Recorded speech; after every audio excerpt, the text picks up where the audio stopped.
Hola a todos, bienvenidos a una clase más. Hoy seguimos con la unidad 3, que son las infecciones bacterianas de la piel, y estamos en la segunda parte de las piodermitis. Estuvimos viendo las piodermitis causadas por estafilococos. En esta clase vamos a ver las causadas por estreptococos y también las causadas por toxinas. Comenzamos entonces con las estreptocoxias. En este caso van a ser los estreptococos piógenes las que van a producir estas enfermedades en el hombre. Saben o ya sabrán, son cocos gram positivos anaerobios y también, así como vimos en el caso de las estafilocoxias, eh, que habían portadores asintomáticos de estafilococos, con las estreptocoxias ocurre algo similar. Hasta 20% de las personas sanas pueden tener estreptococos en la orofaringe o en la mucosa nasal. Acuérdense que estas enfermedades en realidad no se dan por la ausencia de microorganismos, sino cuando hay una proliferación excesiva y cuando invaden estructuras que normalmente son estériles. La primera de las enfermedades que vamos a ver causadas por estreptococos es el limpético contagioso, también llamado de Tilbury Fox. Es muy contagioso, por eso el nombre, ¿verdad? Afecta sobre todo a los niños. Es un cuadro autolimitado normalmente en personas inmunocompetentes, sobre todo, ¿verdad? Si no hay otros factores como desnutrición, falta de cuidado, etc. Y tiene mayor incidencia en el verano y en el otoño. Clínicamente, lo que vamos a encontrar es una vesícula pequeña, ¿sí? Normalmente se forma de forma rápida, ¿verdad? Pustuliza, o sea, hay una pequeña colección purulenta, ¿verdad? Eso se rompe rápidamente y la secreción se seca sobre la piel formando unas costras, ¿verdad?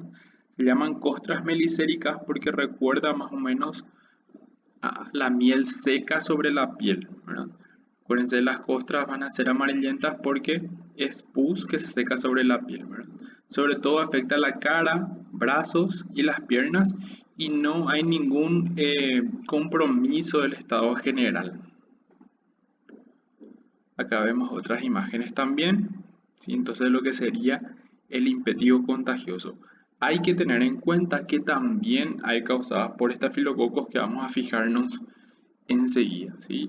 Igual acá la cuestión no es determinar el agente causal precisamente, sino que identificar la patología. Algunas complicaciones del impetigo pueden ser el ectima, que es una úlcera bacteriana que vamos a ver también, la linfangitis, cuando consiguen introducirse en capas más profundas de la piel y afectar a los vasos linfáticos, o más grave aún la celulitis, cuando se llega al tejido celular subcutáneo o la hipodermis, en ese caso tenemos la celulitis. Y la glomerulonefritis, que puede aparecer como una complicación post-estreptocóxica también. Acá vemos otras imágenes entonces del impetio contagioso principal. O sea, aparecen rápidamente unas pústulas. Esas pústulas se rompen y esa secreción entonces se seca sobre la piel y dejan estas costras amarillentas, ¿verdad? Si se fijan, muchas veces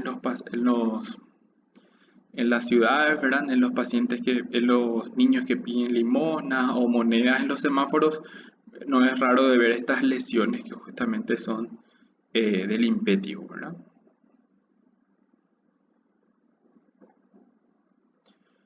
Acá también tenemos lesiones costrosas, ¿sí?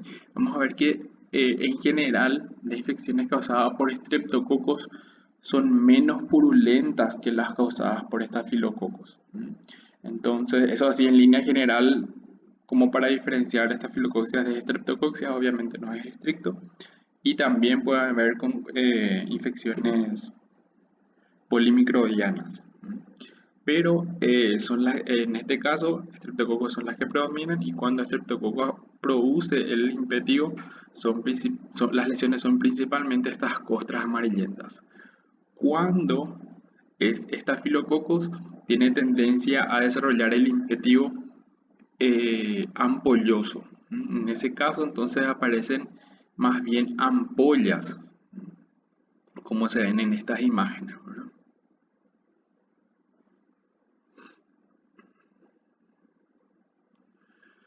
La siguiente enfermedad causada por estreptococos es la ectima, ¿verdad? Que ya estuvimos mencionando recientemente. En este caso es una úlcera, ¿verdad? Es una epidermitis ya profunda. Cuando hablamos de úlcera es porque llegamos, abarcamos toda la dermis, ¿verdad? Y puede iniciar entonces a partir de un impétigo, o sea, un impétigo se puede complicar, como habíamos visto, y transformarse en una ectima. Puede ser posterior a la picada de un insecto, que puede ser como puerta de entrada también, y muchas veces con el rascado se producen lesiones en la piel, y eso se termina sobreinfectando con bacterias y podemos desarrollar una ectima. Puede ser por una infección viral también, como es el caso de la varicela, donde aparecen estas lesiones virales y después esto con la manipulación y el prurito que tienen, se terminan sobreinfectando también, ¿verdad? Por bacterias. O un trauma menor, ¿verdad? Que sería el rascado.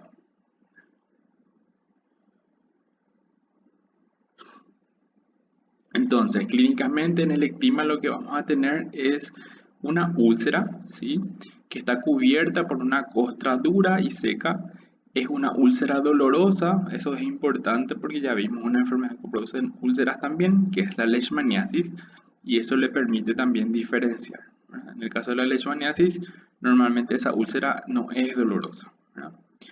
Otra cuestión es el fondo de la úlcera. En el ectima normalmente es una úlcera purulenta, ¿verdad? Tiene un crecimiento lento y si cura deja una cicatriz. Sobre todo aparece en las extremidades inferiores, muchas veces también allí asociada a la picada de insectos, etc.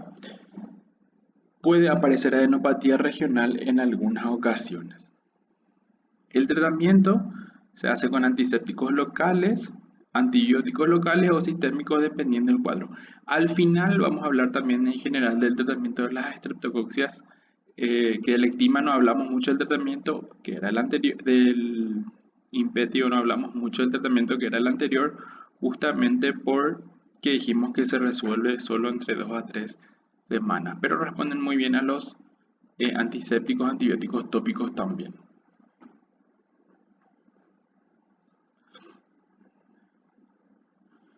Acá vemos entonces otras imágenes también del ectima que son úlceras costrosas y normalmente al retirar esa costra, la cáscara que dicen los pacientes, al arrancar eso tiene una secreción purulenta, ¿verdad? Esto también ayuda a diferenciar un poco de la úlcera de leishmaniasis. En el caso de la leishmaniasis son úlceras limpias, o sea, no hay mucha producción de pus y el dolor, ¿verdad? La ectima es dolorosa, leishmaniasis no dolorosa. Acá vemos otra imagen también, como se habrán fijado la mayoría de las imágenes son del miembro inferior, que es una de las zonas donde son más frecuentes también.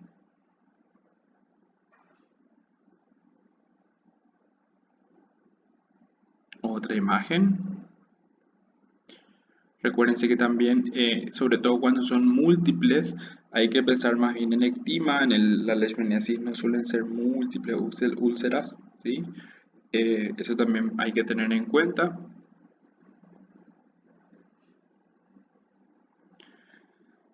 Y luego tenemos la erisipela, ¿verdad? En el caso de la erisipela es muy importante conocer y manejar porque es una infección frecuente, sobre todo en los pacientes, van a ver, en los pacientes diabéticos, eh, los pacientes internados, ancianos, son relativamente frecuentes, ¿sí? Está causada por estreptococos también y se afecta la dermis, sobre todo la parte de la hipodermis superficial y los vasos linfáticos también, ¿verdad?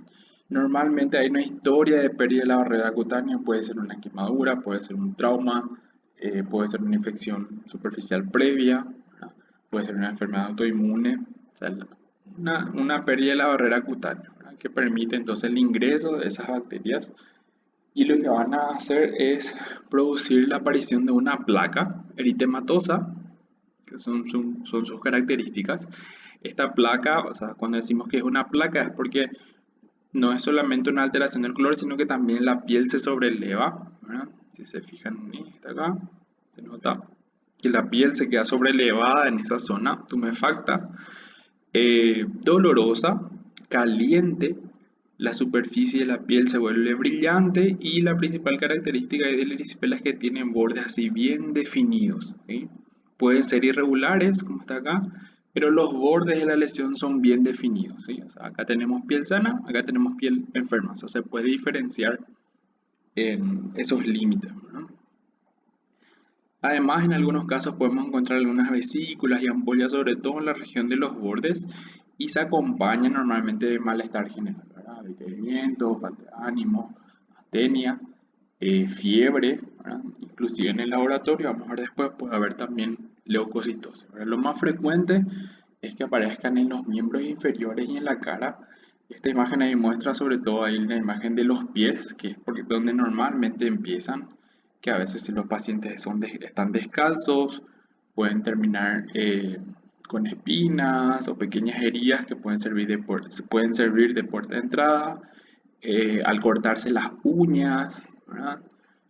También pueden generarse pequeños traumas que pueden permitir la entrada, sobre todo en pacientes predispuestos, ¿verdad? La obesidad, insuficiencia cardíaca, diabéticos, cuando hay alguna alteración de la circulación, también están más predispuestos.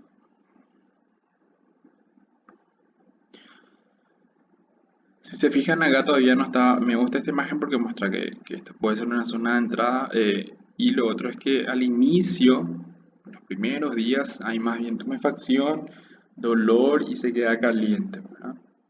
Y con los días recién se vuelve, aparece el borde bien definido, ¿verdad? Acá tenemos otra imagen también que muestra la zona de la cara, ¿verdad? Donde muestra, donde acá sería esta zona, ¿verdad? Si se fijan. Entonces el borde bien delimitado, una placa tumefacta, la piel brillante, ¿verdad? Y al palpar, si coloco el dorso de la mano en esta región, probablemente vamos a sentir que está caliente. Otra imagen también de cómo la tumefacción de la piel hace que se vuelva también brillante. Otra imagen entonces de erisipela. Justamente si se fijan, acá tenemos a los bordes que, como dijimos, suelen ser bien definidos.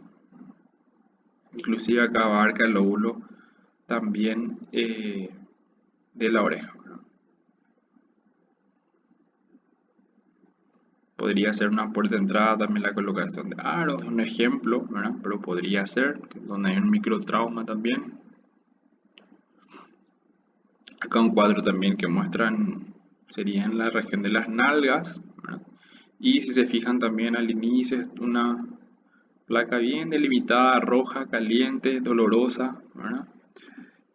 Puede acompañar secuencia de fiebre, y al inicio una zona puede haber una hipersensibilidad en la zona, ¿verdad? Dolor a la palpación. Como dijimos, pueden afectar también los vasos linfáticos, eso puede terminar comprometiendo bastante la circulación también en los miembros inferiores y puede aparecer lo que es la elefantiasis, eh, por el linfedema, ¿verdad?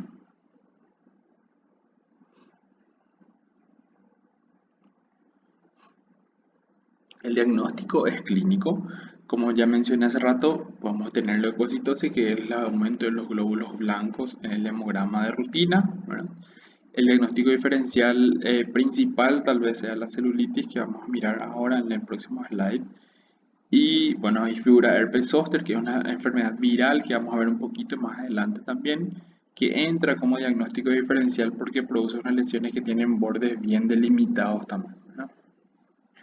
La dermatitis de contacto, que vamos a ver un poco más adelante, también entra como diagnóstico diferencial porque también pueden producir a veces lesiones bien delimitadas. Con respecto al tratamiento de la erisipela, normalmente se usan las penicilinas y sus derivados. Como les comenté recién, al final vamos a ver el slide. Normalmente Dependiendo, al final también les voy a mostrar una tabla que podemos usar para guiarnos, pero no es raro de que los pacientes diagnosticados con erisipela se internen un periodo, por lo menos hasta que se da la fiebre y el dolor, y termina el tratamiento antibiótico en la casa normalmente. Y luego tenemos la celulitis, como ya mencioné un poquito hace rato. En este caso, imagínense que las bacterias llegan a capas más profundas de la piel, terminan llegando entonces al tejido celular subcutáneo y de ahí viene el nombre de celulitis, ¿verdad? Que sería la hipodermis realmente. En este caso también pueden estar causadas tanto por estreptococos como por estafilococos o puede ocurrir como una complicación de infecciones estafilocócicas también, como un absceso o un forúnculo, por ejemplo, podría terminar transformándose en una celulitis. En menores de 5 años también puede haber otro agente causal que es la hemófilus. Se van a ver en pediatría principalmente. Eh, y también hay casos de celulitis con puerta de entrada y sin puerta de entrada. O sea, sería con una pérdida de la barrera, una lesión cutánea en la piel o sin lesiones cutáneas. Realmente sin una puerta de entrada es menos frecuente y normalmente el paciente debe tener alguna otra alteración o problema de salud que le haga más predispuesto a este tipo de infección. Sería por vía hematógena. Clínicamente, entonces lo que vamos a tener es el enrojecimiento, edema, o sea, la tumefacción y dolor, pero en este caso los bordes son mal definidos. Como ya estamos entonces en capas más profundas de la piel, muchas veces la superficie de la piel puede parecer sana, ¿verdad? Pero la infección está en la profundidad. Entonces, esa es la diferencia principal con la erisipela. Como la erisipela es la hipodermis superficial y en la dermis, esa inflamación, todo ese proceso, digamos de cierta manera, se ve a través de la piel y por eso los bordes definidos. En el caso de la celulitis, no, ¿verdad? También se acompaña de fiebre, adenopatía, malestar general, también puede haber linfangitis regional. Entonces lo mismo, como la erisipela es más frecuente también en los miembros inferiores y en la cara, y en cualquier zona donde hubo un trauma o una infección previa, como las que estuvimos mencionando, un absceso, un forúnculo, una lesión punzante, también pueden hacer que se introduzcan gérmenes en capas más profundas de la piel, ¿verdad? Como la celulitis el borde no es bien definido, muchas veces se hacen unas marcas, ¿verdad? Con marcadores y justamente de acuerdo a eso se va controlando la evolución y cómo va disminuyendo la inflamación en estos pacientes. Tenemos entonces aquí el caso de una celulitis en facial, que también justamente puede terminar apareciendo por complicaciones de lesiones más superficiales también en el rostro. También podemos encontrar la celulitis periorbitaria, que es muy importante porque puede producir alteraciones oculares, trombosis intracraneal o inclusive como a partir de allí puede llegar a los senos óseos, ¿verdad? Y a partir de ahí diseminarse por los senos y llegar hasta el sistema nervioso central, inclusive producir meningitis. Entonces, en los casos de celulitis periorbitaria también es importante iniciar el tratamiento antibiótico empírico de forma precoz. El diagnóstico de la celulitis también es clínico. Eh, Se puede solicitar el hemograma y lo que vamos a encontrar es leucocitosis. El diagnóstico diferencial, ya estuvimos diciendo, ya estuvimos viendo la erisipela, ya les comenté un poquito sobre el herpes zóster y también entran como diagnóstico diferenciales la celulitis, sobre todo las alteraciones vasculares, ¿verdad? Como las tromboflebitis, por ejemplo, ¿verdad? El tratamiento se da con el reposo, si en el miembro inferior, este miembro inferior se puede elevar. eh, los analgésicos son muy importantes porque son lesiones dolorosas y el antibiótico sistémico se utiliza normalmente, como les dije hace rato, cuando son estreptococcus. Lo ideal son las penicilinas. La erisipela, entonces, para comparar un poquito epidemiológicamente, puede darse en los extremos de la vida, en la infancia o en la edad avanzada. No es raro ver lesiones cutáneas previas como el impétigo, el eczema, que es una reacción alérgica, ¿verdad? Las fisuras y el intertrigo. El intertrigo es una infección micótica, ¿verdad? Infecciones por hongos. En los pies también esa imagen que vimos. Ahí se me pasó a comentarles, entre los dedos también pueden haber hongos que muchas veces producen una maceración o una pequeña lesión o fisuras entre los dedos, y a partir de allí eso puede servir para puerta de entrada también para bacterias y finalmente aparecer un cuadro de erisipela, ¿no? Los pacientes diabéticos, alcohólicos, en los pacientes con síndrome nefrótico, que también hay una retención mayor del líquido en los miembros inferiores y una alteración de la circulación. De la misma manera cuando hay estasis venoso o linfático. Para la celulitis, lo más frecuente es que haya un trauma previo en la piel, ¿verdad? Principalmente, como les comenté, cuando son lesiones punzantes o cortantes. Las abulsiones también, algunos hematomas también se pueden terminar transformando en celulitis, ¿verdad? Con respecto a las lesiones cutáneas previas, sobre todo las úlceras y los forúnculos, y en algunos casos el linfedema crónico también puede predisponer a la aparición de la celulitis. Acá además puse un cuadro comparativo para que vean algunas cuestiones para diferenciar un poquito también entonces la celulitis de la erisipela. Normalmente entonces la celulitis tiene un inicio más lento, progresivo. La erisipela suele ser más agudo, ¿verdad? El dolor local, la linfangitis y la adenopatía es más frecuente. Recuérdense, el borde está bien delimitado en el caso de la erisipela, ¿verdad? Superficie caliente, brillante, ¿verdad? Y una placa sobrelevada. La leucocitosis con neutrofilia, la PCR también puede estar aumentada. En la erisipela existe una puerta de entrada cutánea normalmente. En la celulitis también. Dentro de las complicaciones tenemos ahí en ambos la fascitis, ¿verdad? Que eso en realidad no son tan frecuentes estas complicaciones, sobre todo serían sin tratamiento, ¿verdad?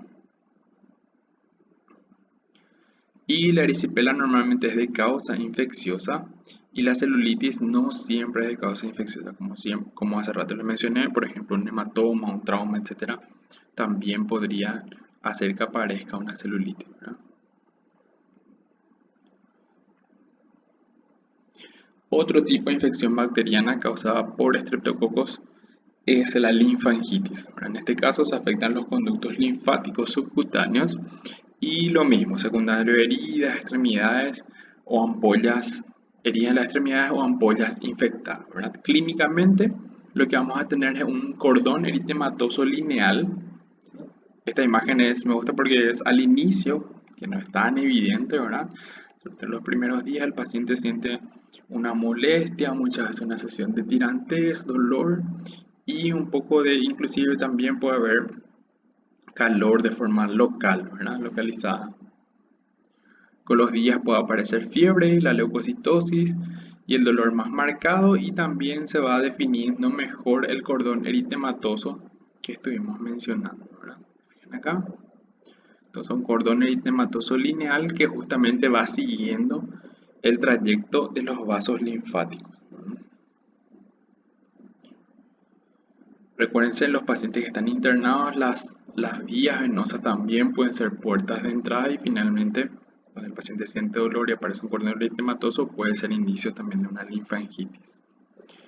Entonces, con respecto al tratamiento en general de las estreptococcus, el tratamiento de elección son las penicilinas, como ya estuvimos mencionando, que vamos a optar, dependiendo si el paciente está internado o no, por las vías intravenosas, intramusculares o la vía oral, como en el caso de la amoxicilina, ¿verdad?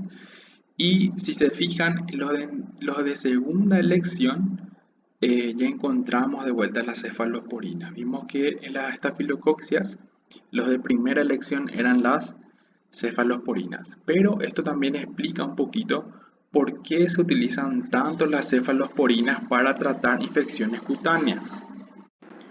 Entonces, de esa manera, las cefalosporinas estarían cubriendo tanto las estafilococcus como las streptococcus y es por ese motivo que se utiliza de forma empírica con tanta frecuencia y no es incorrecto, ¿verdad?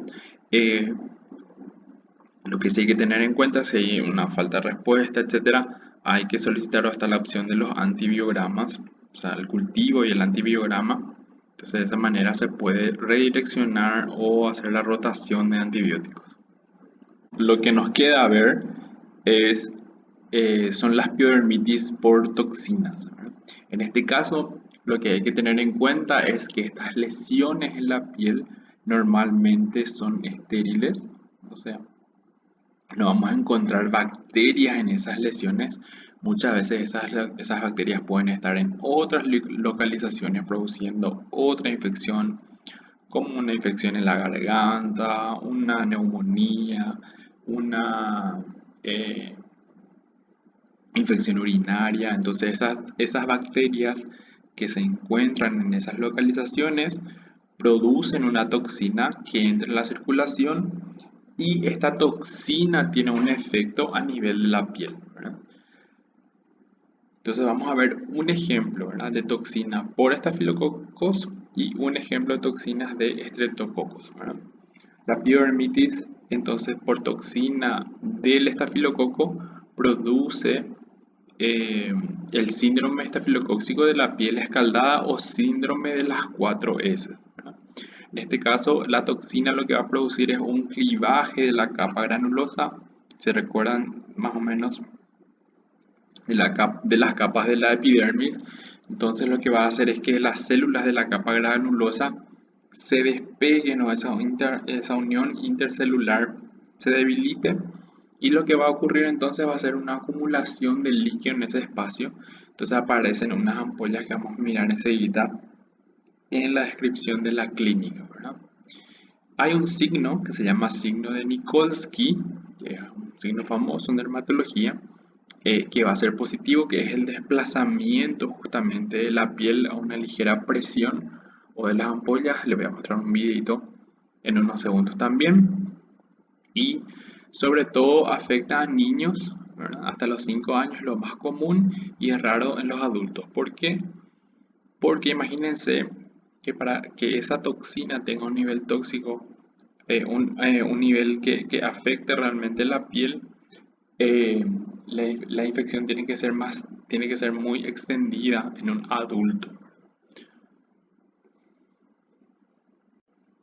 Entonces, clínicamente, lo que podemos encontrar es un exantema, ¿verdad?, que comienza en la cara, en el cuello, en las axilas, ¿verdad?, y después van apareciendo justamente ampollas flácidas, ¿verdad?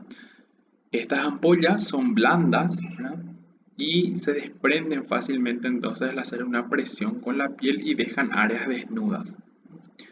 Después con los días también pueden aparecer áreas de descamación y finalmente eso termina exponiendo en la zona de la piel que puede predisponer a otras infecciones bacterianas, virales, micóticas, y la evolución natural puede ser autolimitada, sobre todo si se resuelve el foco inicial donde están las bacterias que están produciendo la toxina, o puede evolucionar de esa manera ser autolimitada, o puede evolucionar hacia la sepsis, ¿verdad?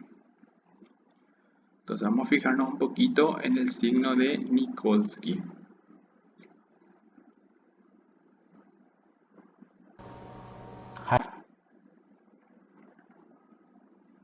Entonces vemos allí el signo de Nikolsky. Hay uno que se puede hacer presionando las ampollas y estas ampollas entonces se deslizan, si se fijan allí, a través de la piel justamente porque las uniones intercelulares están debilitadas, ¿verdad? Entonces vamos a ver también que se ven en otras enfermedades autoinmunes que se forman ampollas también, que sería el pénfigo, que vamos a ver hacia las siguientes clases. Pero lo más frecuente que veamos es el siguiente ejemplo. Son ampollas grandes, flácidas, ¿verdad? Y lo que ocurre es una rotura de la piel con una pequeña presión. Ahí está un ejemplo. Entonces eso sería el signo de Nikolsky. ¿Ok? Yo sé que la imagen impresiona, pero recuérdense que sobre todo es epidérmico normalmente, entonces no es doloroso, ¿sí? A no ser que hayan sobreinfecciones posteriores donde haya más inflamación, etcétera, allí sí puede aparecer el dolor. Que hay un ejemplo también de entonces el síndrome de las 4 S, entonces por la toxina de estafilococo. Según el ejemplo que dice acá, el foco era el impétigo facial justamente, ¿verdad? Eh, que era bastante importante. Entonces las toxinas a partir de allí podrían tener ese efecto tóxico en la piel. Y la descamación que también puede aparecer con el correr de los días.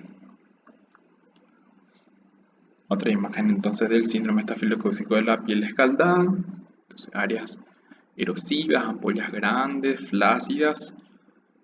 Una vez que se rompen esas ampollas, recuérdense toda secreción que se seca sobre la piel va a formar costras y lo más frecuente es que sean en niños, ¿verdad?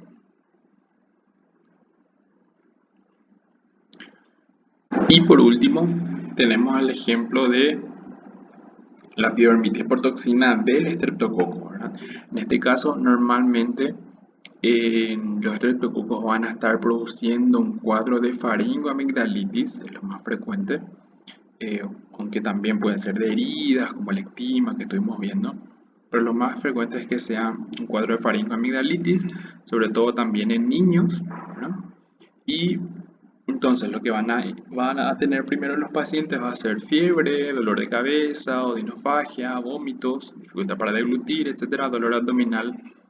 Y con el correr de los días, a medida que esa infección vaya proliferando, entonces una vez que se produzca la toxina y circule, van a producir esas toxinas primero un rash micropapular de base eritematosa que va avanzando de arriba para abajo, cefalocaudal, y no afecta ese rash a las palmas ni a las plantas.